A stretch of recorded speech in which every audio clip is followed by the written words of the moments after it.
আসসালামু আলাইকুম। আমি দেশবাসীর সকলকে আন্তরিক শুভেচ্ছা এবং ধন্যবাদ জানাচ্ছি এবং আজকে এখানে যারা উপস্থিত হয়েছেন সকলে অনেক কষ্ট করে এখানে এসেছেন, সকলকে অনেক ধন্যবাদ। আজকে আপনারা জানেন আজকে আমাদের বাইতুল মোকাররম দক্ষিণ গেটে আওয়ামী লীগ নিষেধের দাবিতে একটি বিক্ষোভ সমাবেশ ডাকা হয়েছে। উক্ত বিক্ষোভ সমাবেশে আমরা অ্যাটেন্ড করব।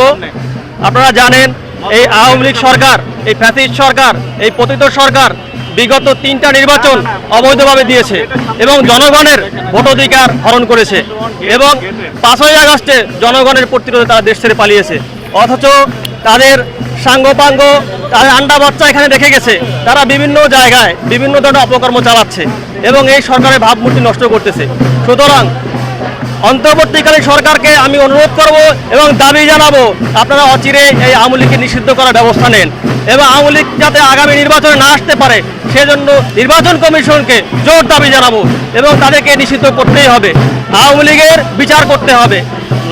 লাস্ট 17 বছরে 700-র উপরে আয়নাঘর বানিয়েছে, মানুষকে কী ধরনের নির্মম নির্যাতন করেছে। এই নির্যাতন কোনোভাবে সহ্য করার মতো না, এই নির্যাতন কোনোভাবে মেনে নেওয়ার মতো না।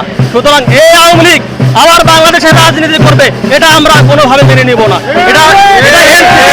এটা এনসিপি বাংলাদেশ কোনোভাবে এটা মেনে নেবে না এবং আওয়ামী লীগ নিষিদ্ধ করার জন্য যা যা করতে হবে আমরা তাই করব।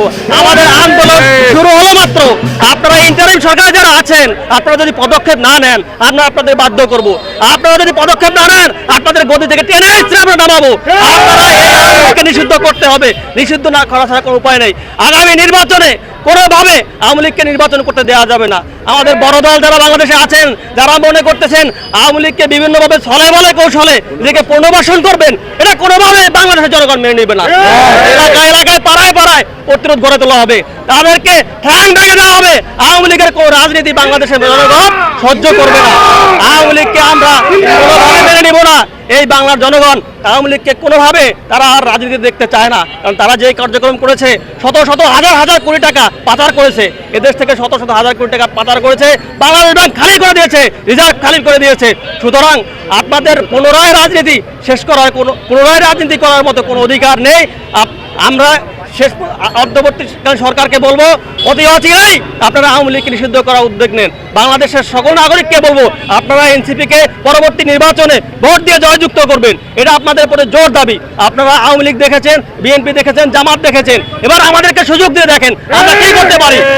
আমাদেরকে সুযোগ দিয়ে দেখেন, আমরা আপনাদের জনকল্যাণে, আপনাদের কল্যাণে আমরা সর্বোপরি থাকবো, কাজ করব। এই বলে আমার বক্তব্য শেষ করছি। আসসালামু আলাইকুম। বাংলাদেশ জিন্দাবাদ, এনসিপি জিন্দাবাদ।